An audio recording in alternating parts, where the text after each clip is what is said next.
¿Para qué sirve hacer este podcast? ¿Para qué sirve leer historietas? ¿O para qué sirve hacer filosofía? ¿Para qué sirve divertirse o emocionarse? Pero antes que todo eso, ¿por qué todo tiene que servir para algo? ¿O se trata en realidad de que todo le tenga que servir a algunos? Esto es Historieta Martillazos.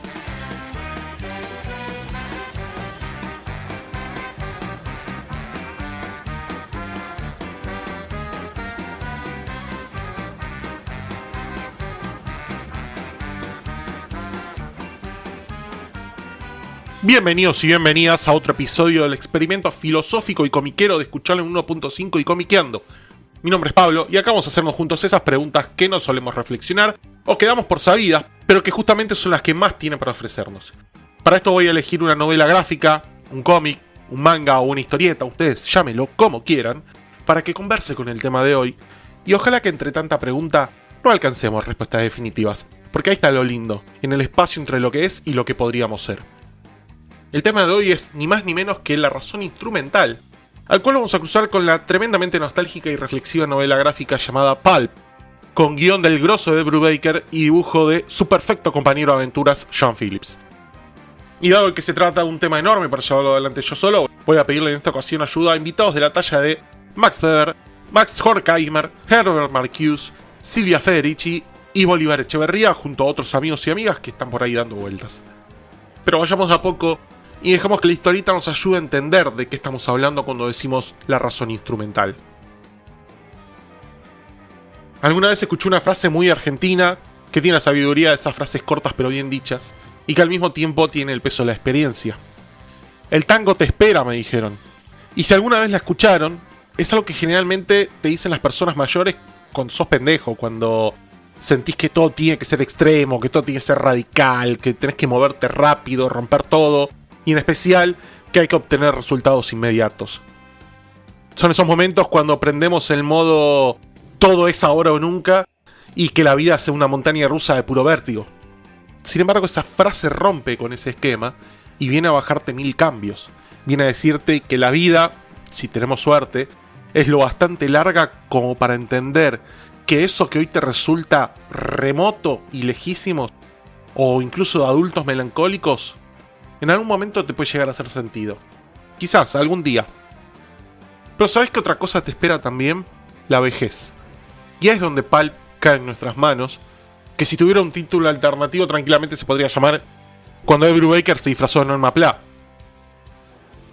Y yo admito que les hice una maldad en las preguntas del principio, porque con las preguntas con las que arrancamos este episodio, tienen una trampa. Es un truco social y lingüístico en el que caemos una y otra vez. Es un juego de engranajes tan aceitado y tan aceptado y que funciona tan bien dentro nuestro que ya ni siquiera lo vimos crujir. Lo tenemos tan cerca que ya dejamos de verlo. ¿A qué me refiero? Bueno, básicamente a entender como propio aquellos que nos fue y que nos es impuesto. Y eso es algo que a menudo se nos pasa por alto cuando conversamos con alguien o cuando escuchamos explicaciones que no llegan a ningún lado, desde algún programa que dice ser periodístico y que es una berreteada. Y lo cierto es que es un truco lingüístico tan viejo y obvio que paradójicamente caemos en él una y otra vez. Ahora, se pueden preguntar por qué es que seguimos cayendo si es algo tan claro. Bueno, porque obviamente cuando algo es tan masivo, también nosotros somos los cómplices perfectos de eso. Dicho de otra forma, ¿ustedes se cuestionaron alguna vez por qué cuando alguien nos pregunta para qué sirve tal o cual cosa, automáticamente comenzamos a justificar, a buscar razones, o a explicar su utilidad incluso de las formas más rebuscadas? ¿Por qué asumimos que todo tiene que servir para algo, para alguien o para lograr un rédito o un propósito? Porque ahí está la puta trampa. En el momento en que comenzamos a justificar, ya estamos cocinados, ya caímos una y otra vez en el circuito que el capitalismo necesita. Y sé que corro el riesgo de caer en un meme o de que me tomen de un boludo más que dice ¡ay, el capitalismo es malo, malo, malo! Pero tengan paciencia con esto, ténganme un cachito de paciencia, porque cuando lo pensamos, nos damos cuenta que estamos operando bajo una lógica en la que todo lo que existe debe justificar su existencia mediante su utilidad. Y el tema no es que esa lógica no sea neutral. El tema pasa porque no es natural, porque es una construcción que obviamente sirve a ciertos intereses. y perjudica a muchos otros. Yo estoy seguro que con un poco de imaginación podemos encontrar muchísimas respuestas válidas a las preguntas muy malintencionadas con las que arranqué este episodio. Incluso cuando quien las haga no sea consciente de ese efecto. Porque pueden no ser esas, pueden ser otras similares. Pero el tema es que al generar esas posibles respuestas, nosotros somos cómplices pasivos del ataque contra aquello que no tiene por qué justificar su existencia. Vivimos en un tiempo donde ser jubilado es mala palabra para unos o sinónimo de chupasangre para otros. Así que yo me tomo una libertad bien mala leche, de forma bien jodida, de preguntarles a ustedes que están del otro lado, ¿de qué sirve llegar a viejo? ¿A qué les sirve tener tantos viejos dando vuelta? ¿Y para qué necesitamos a los viejos? Es una postura chotísima, pero es una pregunta que la sociedad hace constantemente, y no solo con los jubilados, sino también con aquellos que han sido marginados toda su vida por un sistema impositivo, que han trabajado sin estar registrados, sin que se les reconozcan aquellos derechos y obligaciones por parte de quienes se empleaban, si es que tuvieron la suerte de haber sido empleados, ya sea en negro o en blanco. Y yo quiero agregar de mi lugar que también le ocurre a las millones de mujeres que en el pasado han sido amas de casa o que han estado al servicio de cuidar niños y niñas, o viejos, o personas mayores, personas que pertenecen o no a la familia y que han ido sobreviviendo en la economía o dependiendo de la figura hegemónica del hombre de familia, algo que para las nuevas generaciones quizá no sea tan común, por lo menos en ciertos estratos sociales, pero que hasta hace pocos años la sociedad estaba inundada de ese tipo de relaciones y que llegadas a viejos no han tenido otro ingreso económico posible. Ahora, estas preguntas no siempre se hacen con palabras. De hecho, creo que la mayoría de las veces se hace con políticas públicas conservadoras, donde el círculo cierra perfecto con sistemas que descartan lo que no produce. Y es por eso que traje a Brubaker, que ustedes ya me habrán escuchado, que es uno de mis escritores favoritos, para que salga a dar batalla y hacer callar boludos y boludas con la novela gráfica Pulp, que es una joya de 72 páginas. Pulp es una novelita gráfica que se encuentra muy alejada de los largos runs infinitos de issues interminables o de esos crossovers imposibles de seguir, y ni hablar de lo que es la lógica productivista del cómic mainstream, pero que sí está tremendamente comprometida con el valor del ser humano, con la experiencia personal y con la empatía por el otro. A Brubaker lo acompaña con tantas otras veces Sean Phillips, que es uno de mis dibujantes favoritos también, en cuanto a lo que es narrativa, y yo les admito que es cierto que cuando lees mucho a un dibujante ya le conoces los trucos al mago, pero cuando te cae una obra tan cruda y tan jodida como esta entre las manos, uno se da cuenta enseguida de que el británico se pone a tirar lujos con sus mejores habilidades. Con el correr de la historia nos vamos a encontrar con flashbacks intercalados de forma súper armónica en la historia. Vamos a ver que la angustia de los personajes es súper palpable en cada primer plano. Y obviamente, como no podían faltar con estos artistas, también hay unas cortas pero excelentes escenas de acción donde no solo son realmente brillantes, sino que además uno no sabe cómo va a terminar la cosa. Obviamente que para el clima de la historia el color es una parte fundamental, y en este caso es una hermosura. Mi combo favorito, Brubaker y Phillips lo hacen cuando se juntan con Elizabeth Brettweiser como colorista, pero en esta ocasión agrandaron la familia y Jan sumó su propio hijo, a Jacob Phillips, como colorista. Y la verdad que el resultado es impecable, es para aplaudir de pie. Pero antes de seguir, quiero hacer una aclaración mínima, muy chiquita, por las dudas que no se haya entendido el nombre literal. Es Pulp, que se escribe P-U-L-P, igual que Pulp Fiction, la película de Tarantino, que obviamente esta joya tiene poco que ver con esa peli en particular, pero sí podríamos decir que tiene muchos lazos en común con Eras una vez en Hollywood. Pero no voy a decir más, se las dejo ahí picando para que la quiera agarrar. Y para que entendamos el tono de la historia, les traigo un fragmento bien temprano de la obra, donde el protagonista reflexiona sobre su propia vida y dice así, cito: "Esta historia tiene muchos comienzos, pero de eso se trata la vida, ¿no? De un montón de comienzos apilados unos sobre otros, de todas las chances que tuvimos para no cagarla". Fin cita. Si en un sentido podríamos pensar que la pregunta por el porqué es el origen de la filosofía y del pensamiento individual, con la misma seguridad podríamos decir que la pregunta del ¿para qué sirve? Es la consumación de la razón instrumental. Ahora, si ustedes llegaron hasta acá y se están preguntando ¿qué verga es la razón instrumental? que son dos palabritas que seguro que si las tirás así sueltas en una cena con amigos o con familiares, te van a mirar raro. Son las que describen perfectamente nuestras decisiones diarias. Max Horkheimer nos explicaba que nuestras decisiones del día a día se basan principalmente en cómo nosotros calculamos, con los medios que tenemos al alcance, las formas a utilizar para poder alcanzar nuestros fines o nuestros objetivos. Todo esto obviamente al menor costo aceptable y logrando el mayor rédito o la máxima eficiencia posible, claro. Y esto, como se imaginarán, abarca los planos económicos, energéticos, sexuales, o sea cual fuese el interés de cada uno en ese momento.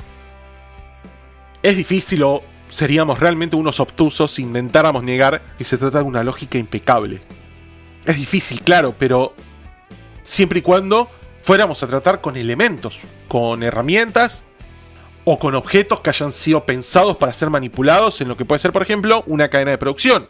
Ahora, ¿de verdad está bueno expandir esta aplicabilidad al campo de las ideas, al campo del arte? ¿Por qué no de los sentimientos y especialmente de las relaciones con las personas? Pensemos en ejemplos concretos. ¿Para qué sirve la música? ¿Para qué sirve un poema? ¿Para qué sirve pasear sin rumbo un domingo a la tarde acompañado de tu perro? Si contestamos con la lógica instrumental, seguro que encontramos una función a cualquiera de esas preguntas. Podemos decir que sirve para relajarnos y que de esa forma descansamos mejor, entonces después arrancamos el lunes con todo, entonces somos más productivos y por lo tanto trabajamos de forma más eficiente. Estamos hablando de estimulación cognitiva, ejercicio físico, relajación mental, para que el lunes tu jefe saque más provecho de tu esfuerzo. Pero el tema pasa por otro lado, porque si hacemos eso, independientemente de si están a favor o en contra de mi postura, si nos ponemos a buscarle la vuelta utilitaria a todo, nos perdemos de vista algo fundamental, que es el valor de la experiencia por la experiencia misma. Se trata del goce intrínseco de hacer algo simplemente porque sí, sin un porqué, sin un para qué, sin un pre ni un post determinado. Y con las personas puede pasar lo mismo. ¿Para qué sirve abrazar a tu vieja o a tu abuela? ¿Para qué sirve pasar el tiempo con ese amigo que no te puede devolver favores? ¿Para qué sirve cuidar a alguien que ya no va a ser productivo? Bueno, si pensamos así, es decir, si aplicamos la razón instrumental a las relaciones humanas, no solo que seríamos gente bastante chota, sino que además las personas se deshumanizan a nuestros ojos para convertirse en simples objetos para poder obtener otras cosas. Terminan convirtiéndose en meros medios para nuestros fines y por lo tanto, las personas y las relaciones entre las personas se nos terminan volviendo descartables cuando dejan de sernos útiles. Todos conocimos a alguien que se maneja por interés en la vida, que mide el peso y la importancia de sus relaciones basada en el rédito que pueda obtener en su vida. Cualquiera sea ese tipo de rédito, puede ser monetario, puede ser ahorro de tiempo, puede ser placer sexual, puede ser un interés laboral o profesional, puede ser rédito académico, etcétera, etcétera. Me gustaría decir que como sociedad, los efectos de las relaciones humanas no se suman, sino que se multiplican. Y ese efecto de descartar a quien no produce es uno de los tumores sociales más grandes que tenemos hoy en día. Así que volvamos a Pulp, porque exactamente eso es lo que Brubaker nos plantea cuando elige un protagonista tan grosso y tan querible como el viejo Max. El tipo es un cowboy retirado, un ex pistolero de lo que podríamos llamar el salvaje oeste, y que está transitando los últimos años de su vida, lo que podrían ser sus años productivos, en términos capitalistas por lo menos, como escritor de historietas de western.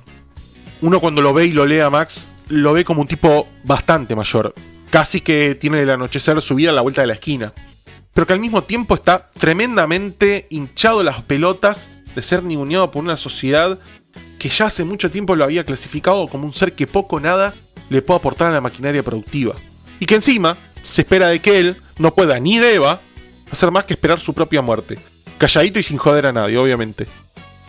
Pero ustedes saben que hay caballos que jamás van a poder ser domados, y que tampoco podrán jamás disfrutar de estar adentro de un corral. Bueno, ese es Max. Es un hombre que nació y se formó en el crepúsculo del salvaje oeste, aprendiendo viejas reglas y viejas virtudes que de nada le iban a servir para la sociedad industrial y todavía más salvaje que le esperaba a principios del siglo XX. Estamos hablando de una sociedad donde el odio racial y étnico se estaba globalizando y iba a empezar a alcanzar una escala mundial nunca antes vista. De hecho, en un momento de la obra, el editor de la revista para la que Max escribe sus historias le dice algo que resume perfecto esta lógica de la precariedad y el descarte que hablábamos antes, que dice así, cito: ¿sabes qué? La mayoría de la gente de tu edad estaría feliz de tener 100 mangos en el bolsillo. Así que mejor que le veas el puto lado positivo a la cosa, Max. Fin cita. Por suerte o por desgracia, en la ficción de Pulp, Max se ve obligado a volcarse al único espacio donde se siente útil, que es el de la justicia por mano propia y la rebeldía social. Todo esto envuelto siempre en un manto de violencia pura y dura. Podríamos decir que es el western post-crepuscular en su máxima expresión, porque se trata de un subgénero donde los personajes, a pesar de sus muchos esfuerzos por combatir su destino, son empujados una y otra vez a enfrentarse al desengaño y a la melancolía, y como siempre, con la violencia como aliada y enemiga al mismo tiempo. Pero nuestra realidad siempre supera la ficción, y para nosotros el resultado parecía ser tan triste como inevitable. No solo no vemos la cosificación de lo humano y de nuestras relaciones, sino que además vivimos inmersos en un mundo donde solo se considera objetivo y racional todo lo que tiene una utilidad, todo aquello que sirve para algo. Con este orden de cosas, la ciencia y la técnica descubren y producen los llamados objetos útiles, pero que en realidad lo que generan es una sociedad que únicamente se muestra ocupada y preocupada por producir aquello que le presenta una utilidad tangible al poder económico mundial. ¿Y para qué? Bueno, justamente para que después podamos aspirar a consumir, si es que tenemos mucho ojete, una pequeñísima parte de aquello que produjimos. Silvia Federici nos muestra algo de la lógica instrumental que sistemáticamente se invisibiliza, y es el trabajo de cuidado, es el trabajo reproductivo, que esto es el laburo que sostiene la vida, pero que no se considera productivo porque no genera una ganancia directa. Acá apunta Silvia básicamente a las mujeres que fueron amas de casa toda su vida, que cuidaron hijos propios ajenos, que sostuvieron familias enteras y que hicieron posible que otros pudieran ser productivos. Donde lo más loco y horrible de todo esto es que en ese espejo, mucho más que en los otros, la pregunta del para qué sirvieron es donde más se refleja la palabra servidumbre. Pero por si fuera poco, cuando esas mujeres, que fueron parte fundamental y fundacional de ese perverso sistema, han llegado a viejas, cuando ellas necesitan de los cuidados que brindaron, la sociedad las mira y les pregunta ¿para qué sirven? ¿Por qué tenemos que mantenerlas? ¿Por qué tienen que tener una jubilación si nunca hicieron un puto aporte al Estado? Se habrán dado cuenta que me opongo fervientemente a que el valor de una persona se mida solamente por su utilidad económica inmediata. Y esto no es solo un problema de género, es un problema de cómo entendemos el valor de la vida humana. Bolívar Echeverría nos da una clave para entender esto, y es que él hacía una distinción fundamental entre el valor de uso y el valor de cambio. Él decía que el valor de uso es el valor que algo tiene por sí mismo, por lo que es, por lo que permite hacer o experimentar. Y que el valor de cambio es el valor que algo tiene en el mercado, lo que se puede intercambiar por eso. Y que lo que el capitalismo hace, o mejor dicho, lo que la razón instrumental lleva a su máxima expresión, es convertir todo en valor de cambio, incluso la vida humana. Una persona ya no vale por lo que es, ya no vale por su experiencia, por su sabiduría, por sus afectos o por su ética, sino que vale por lo que produce, y por lo tanto, por lo que puede ser intercambiado en el mercado. Pero cuando vos dejás de producir, a un ritmo que encima cada vez es más cortoplacista, cada vez es más rápido, cuando ya no generás ese valor de cambio, ahí es donde te convertís en desechable. Si ustedes están recién arrancando su carrera profesional, quizás no lo sepan, pero aquí en Argentina antiguamente se utilizaba el término oficina de personal, a lo que luego fue cambiado por el término recursos humanos, que duró muchísimos años como definición de área dentro de una empresa. Bueno, desde hace algunos años, las compañías globales han hecho un horrible rebranding y pasaron a llamarnos capital humano, lo cual es tremendamente ofensivo que nos llamen capital, porque nos están poniendo en la misma categoría que un objeto o que un bien que se compra durante un tiempo y se vende o se desecha, como puede ser una máquina o un edificio. Por eso cuando los argentinos tenemos un ministerio justamente con ese nombre, podemos darnos cuenta específicamente qué es lo que representamos para las personas que gobiernan para los grandes capitales. Y en nuestra ficción, en Pulp, Max lo sabe. Y por eso hay un momento que es brutal, donde él reflexiona y dice lo siguiente, cito: llegás a una edad donde todos te ignoran o te tratan como si fueras un pelotudo y están obligados a lidiar con vos. Pues la verdad es que dentro tuyo te sentís igual que como te sentías hace 30 o 40 años atrás. Te mirás y no pensás que sos el mismo que ves en el espejo. Fin cita. Para ir cerrando, quiero traer a Max Weber, que decía algo que no podemos esquivar. Él planteaba que cuanto más racionales son nuestros medios y cuanto más racionales son nuestros instrumentos, más irracionales se vuelven los fines o el sentido de las acciones de las que somos capaces. Se los pongo en un ejemplo. El descubrimiento de la energía atómica es un logro increíble de la racionalidad científica. Es cálculo preciso. Son medios perfectamente diseñados para un fin. Ahora, ¿cómo lo usaron los yanquis? Bueno, metieron toda esa tecnología dentro de una bomba que sirva para pulverizar hasta las cenizas dos ciudades civiles que nada tenían que ver con obtener una ventaja militar real. Eran medios tremendamente racionales para fines absolutamente irracionales. Y eso nos pasa todo el tiempo. Somos cada vez más eficientes, somos cada vez más calculadores, nos volvemos cada vez más precisos en nuestros medios.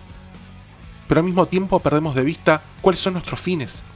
Peor aún, los fines se vuelven monstruosos precisamente porque los medios son cada vez más perfectos. Y en el plano de las relaciones humanas la cosa no mejora mucho, porque esto se traduce en algo muy concreto. La lógica instrumental nos aliena cada vez más. Genera relaciones puramente mercantilistas, donde lo importante al momento de sentarte a comer unos ravioles con tu familia es ver cuánto beneficio puedes sacar de la relación con tu cuñado, cuánto te queda de la herencia de tus suegros, o si no, la clásica, bueno, hay que criar bien a los hijos para tener quien te cambie los pañales de viejo o que te mantengan en un geriátrico. ¿Recuerden cuántas veces escucharon o pensaron en términos de inversión cuando se habla de relaciones? Cosas como invertir el tiempo en alguien, que ese tiempo invertido valga la pena, o que te devuelva algún tipo de retorno al final de la relación, como si el amor, como si la amistad, o como si el sexo, o la simple compañía fueran transacciones comerciales. Si el único orden que aceptamos es el de la racionalidad instrumental, todo fin u objetivo no instrumental se convierte en irracional. Que dicho en castellano sería algo así como que en el pensamiento individual, la comprensión del mundo que no busca una utilidad inmediata, es decir, aquello que no sirve para nada, debe ser oprimido y suprimido. ¿Por qué? Porque es una amenaza para el sistema. Si empezamos a valorar las cosas que no tienen utilidad económica, si empezamos a pensar que una persona vale por lo que es y no por lo que produce o por el rédito que podemos llegar a sacar de esa relación, estamos cuestionando toda la lógica sobre la que se sostiene este orden. Y eso no es gratis, eso se reprime. No siempre con violencia física, sino más bien muchas veces con violencia simbólica, con burlas o con desprecio o con ninguneos. Cuando escuchamos cosas como ¿para qué sirve la filosofía? ¿Para qué sirve el arte? ¿Para qué sirven los viejos? Son preguntas que buscan que las justifiques y que las defiendas y por lo tanto que entres en su lógica. Pero la respuesta correcta no creo que sea justificar como si fuéramos una especie de abogado del diablo, sino más bien plantear una especie de táctica fabiana sabiendo que no todo tiene que servir para algo. Que no todo tiene que justificar su existencia mediante su utilidad. Y también sepamos que nadie renuncia conscientemente a su objetividad propia. Porque puede que nos hayamos olvidado de que hay otra forma posible de entender la realidad. Ahora, si es una cuestión de memoria, algo que es un problema recurrente para nuestro país, no dejemos de generar herramientas como la empatía para equilibrar la balanza. Porque Brubaker nos muestra en Pulp que Max, que es ese viejo cowboy al que la sociedad ya descartó antes de avisarle, tiene algo para ofrecer. No porque sea útil a un tipo de industria, sino porque es un ser humano con experiencia, con historia y con dignidad. Y cuando finalmente hace lo que hace, que yo no se los voy a spoilear, pero cuando finalmente toma las decisiones que toma, no es porque sirva para algo, es porque decide que su vida va a valer la pena, aunque sea por última vez. Entonces reivindiquemos el valor de la autenticidad y el valor de la comprensión humana. Volvamos a poner el foco en el valor intrínseco de cada experiencia, no para enriquecernos económicamente, sino para enriquecernos como personas, o al menos enriquecer nuestra experiencia de vida. Porque tu vida tiene valor en sí misma, y no por lo que producís, sino por lo que sos. Y eso, que parece tan obvio y tan simple, es lo más difícil de sostener en un mundo donde todo se mide por su utilidad. Pero vale la pena intentarlo, aunque no sirva para nada. Pero amigos y amigas, hasta acá llegamos por el día de hoy. Si les interesó esto, visiten comiqueando.com.ar, donde encontrarán columnas, reseñas y su canal de YouTube con material gratuito, absolutamente gratuito. Pueden visitarnos en nuestro Instagram en @escuchan1.5podcast para dejarnos sus mensajes, que a nosotros nos encanta recibir. Si les gusta el cine, Pueden escuchar nuestros capítulos más largos de Escuchando 1.5, donde nos dedicamos a reseñar y traer a la vista de todos películas que pasan por debajo del radar, que están tapadas por el barro del mainstream y que realmente vale la pena recomendar. La música que escucharon es de La Chancha Muda, una banda argentina de rock que a mí me gusta mucho, y desde ya le pido perdón a Gonzalo Pascual por omitirle la voz en este episodio. Espero que les haya gustado mucho y sobre todo que los deje con más preguntas que respuestas. Hasta la próxima.